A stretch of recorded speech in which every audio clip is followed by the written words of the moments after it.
How did Adolf Hitler, a dictator responsible for orchestrating one of the most devastating genocides in human history, ascend to power in a nation that prided itself on democracy? All starts at the end of World War I.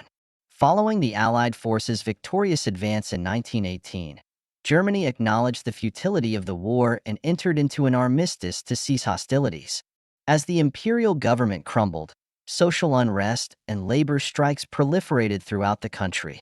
In a bid to quell fears of a potential communist revolution, major political factions united to suppress the uprisings, resulting in the establishment of the parliamentary Weimar Republic. One of the fledgling government's primary objectives was the implementation of the peace treaty enforced by the Allies.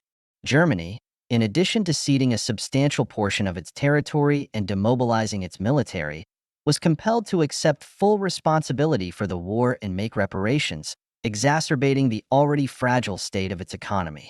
This perceived humiliation was deeply felt by nationalists and veterans, who erroneously believed that victory was within reach had it not been for the alleged betrayal by politicians and dissenters. For Hitler, these sentiments evolved into a fixation, with his prejudices and delusions leading him to scapegoat the Jewish population. His rhetoric resonated with a segment of society characterized by anti-Semitic sentiments. Although hundreds of thousands of Jews had assimilated into German society post-World War I, they continued to be viewed as outsiders by many Germans. The economic successes of some Jewish individuals fueled baseless accusations of subversion and profiteering. It is imperative to emphasize that these conspiracy theories were rooted in fear, anger, and prejudice, rather than factual evidence. Nevertheless, Hitler found traction with these ideas.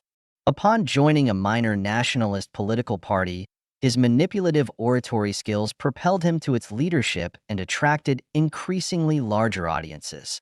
By combining anti-Semitic rhetoric with populist grievances, the Nazis decried both communism and capitalism as part of an international Jewish plot to undermine Germany.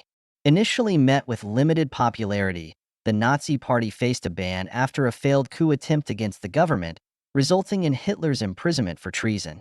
However, upon his release approximately a year later, he swiftly set about revitalizing the movement. The onset of the Great Depression in 1929 marked a turning point. The withdrawal of American loans precipitated an overnight collapse of the already ailing German economy. Seizing upon public discontent, Hitler capitalized on the people's anger, offering them convenient scapegoats and pledging to restore Germany's former glory.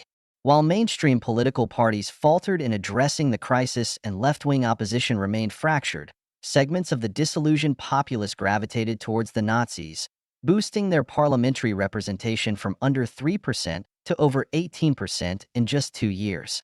In 1932, Hitler contested the presidential election, ultimately losing to decorated war hero General von Hindenburg.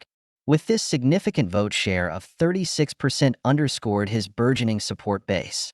The following year, influential advisors and business figures persuaded Hindenburg to appoint Hitler as chancellor, hoping to leverage his popularity for their own ends. Despite the chancellor's ostensibly limited administrative role, Hitler incrementally expanded the authority of his position, while his supporters engaged in clashes with protesters on the streets. Exploiting fears of a communist insurrection, Hitler asserted that only he could restore law and order. The pivotal moment arrived in 1933 when a young laborer was convicted of setting fire to the Reichstag building. Hitler seized upon the incident to secure emergency powers from the government. In a matter of months, press freedoms were curtailed, rival parties disbanded, and anti-Jewish legislation enacted. Many of Hitler's early radical allies were purged, along with potential challengers to his authority. With Hindenburg's passing in August 1934, it became evident that no new elections would be held. Alarmingly, many of Hitler's initial measures did not necessitate widespread repression. His oratory skills exploited public anxieties and resentments to consolidate support for him and the Nazi Party. At the same time, members of the business community and intellectual elite, eager to align themselves with prevailing sentiments, endorsed Hitler, reassuring themselves that his extreme rhetoric was merely performative. Decades later, Hitler's ascent serves as a cautionary tale regarding the fragility of democratic institutions when confronted with inflamed public sentiments and a leader willing to stoke their grievances and manipulate their fears.